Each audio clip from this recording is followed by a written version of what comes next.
Well guys, today is the last day of regular hunting season in western New York, and yesterday evening I went hunting and I shot a button buck. Don't judge me for shooting a button buck, okay? It was like my last day because I have work this evening, and morning hunts I like never, well, that's not completely true. I have success on morning hunts sometimes, but not usually here at the farm where I have been hunting. Anyway, I shot the button buck, and I realized immediately that we just keep jumping it, and I'm like, okay, I gut shot a deer last year, so I was familiar with what they do, and this deer, he kept walking.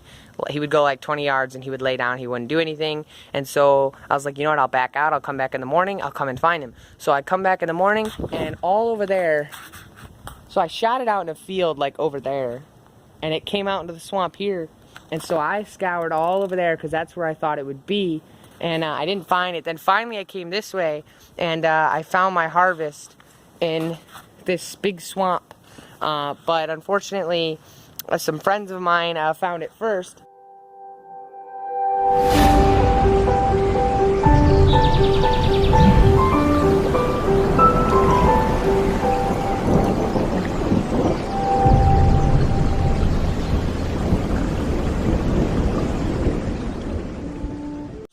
And so we're left here with just the mangled carcass of my kill. So like I said, it's just a little button buck.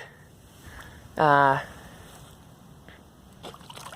there's the exit wound from what I shot it with. I shot it like right here, or on this side it would have been like right here, and I knew it hit right behind the rib cage, because when I walked up on it while it was lying there in the field, I thought it was dead, of course, and silly me puts the gun down and walks out to the field, and so I walk out there and it's still moving a bit, and I'm like, shoot, this thing's gonna stand up and run. And sure enough, it stood up and ran, and I went and got my gun and followed it a bit, like I said, and it kept moving, so I was like, you know what, forget about it, I'll come back in the morning. But unfortunately,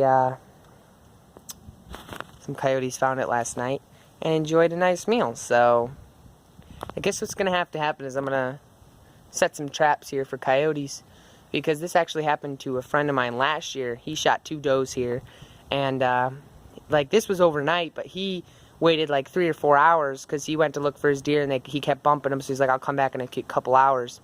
And he came back and he started tracking his deer. He found the one of them chewed down to the bone, and the other one was still alive with its back leg chewed down to the bone. So he shot the one that was still alive, and he said, you know what, they can have the deer. So this is a recurring event around here, and I mean, if they're willing to come into the middle of a swamp for this thing, I get the feeling there's a lot of coyotes around.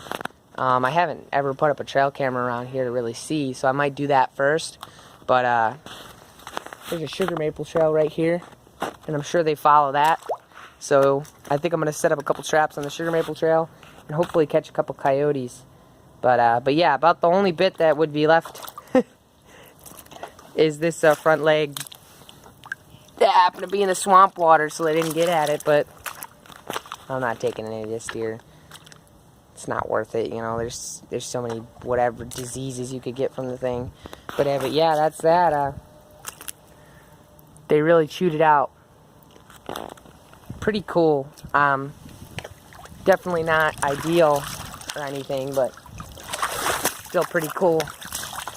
Bet if we pull this thing up here, they'll be back tonight to finish it. But yeah, like I said, just a little button buck. There's one nub there, and then I don't know where the other nub is. Oh, right over here. Just a little button buck that the coyotes enjoyed, and all that remains is an eerie red puddle oozing from the carcass. Well, that's the end of that. Get some coyotes. I feel like the odds are pretty good because there's a heck of a lot of coyotes around out here. But oh well, I'll see you guys in a minute. If not, thank you so much for watching. We'll see you later. Peace.